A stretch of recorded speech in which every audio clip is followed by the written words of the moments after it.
Is this client worth it? When I was first starting out building my business over 28 years ago, I was so excited and I wanted to do everything for my clients. Anything that would make them happy made me happy.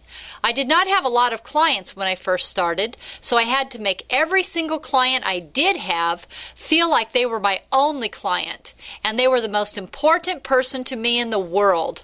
I wanted to make sure they would come back because I could not afford to lose one single client. Quote, revolve your world around the customer and more customers will revolve around you. Heather Williams. I had to do a lot of work just to get one customer because there were about 20 nail salons within a 2-mile radius of me and the competition was tough. I would make time every day to pass out flyers, pass out business cards, give out 2-for-1 coupons, and do referral incentive programs. There would be many days I would come in without a single client on my books for that day, but I never got negative. I stayed positive and excited about what I was doing. Quote, if you work just for money, you'll never make it. But if you love what you're doing and you always put the customer first, success will be yours. Ray Kroc. It did not take long for me to get booked solid because my customer service was excellent.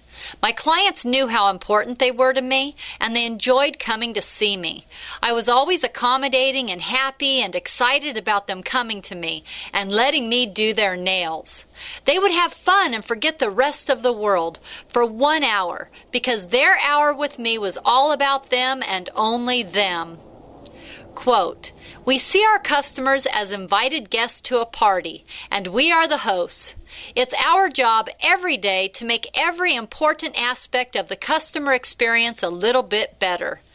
Jeff Bezos.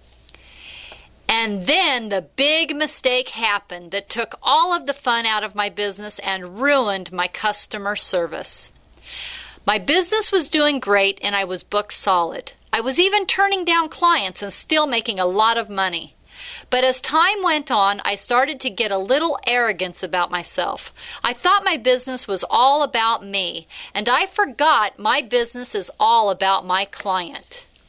If my client canceled, came in late, bounced a check, or started getting too picky or complaining, I wouldn't give them another appointment. I would tell them, I will just replace you with someone on my waiting list. I started having zero tolerance.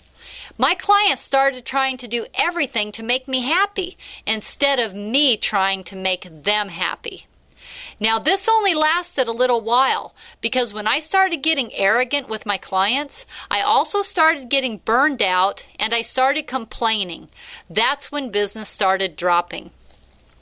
The more it became about me and not about my clients, I started falling out of love with my clients, and I became more critical of everything they did. They could do nothing right. When the love decreases, the criticism increases. This can happen even to the best customer service person, but the great thing is to learn from it and become better. When I saw how my attitude was affecting my business and my happiness with my job, I knew I had to change. At first, I did not realize what it was I had to change. I thought I had to change my clients, and then my schedule. Everything else except me. When things were not getting better, I had to think back. Why was I so happy when I started out? Even if I didn't make a lot of money, I enjoyed what I was doing. That's when I realized I had forgotten my simple philosophy from when I first started. My business is about my client and not about me. Every day we have to run our businesses like we are just starting and we do not have any clients.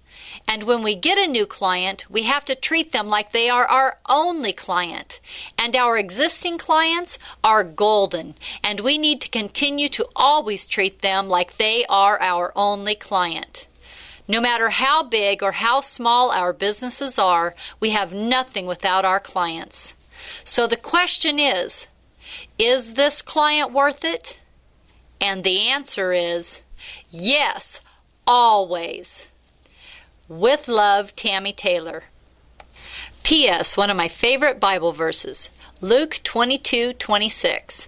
But among you, those who are the greatest should take the lowest rank, and the leader should be like a servant.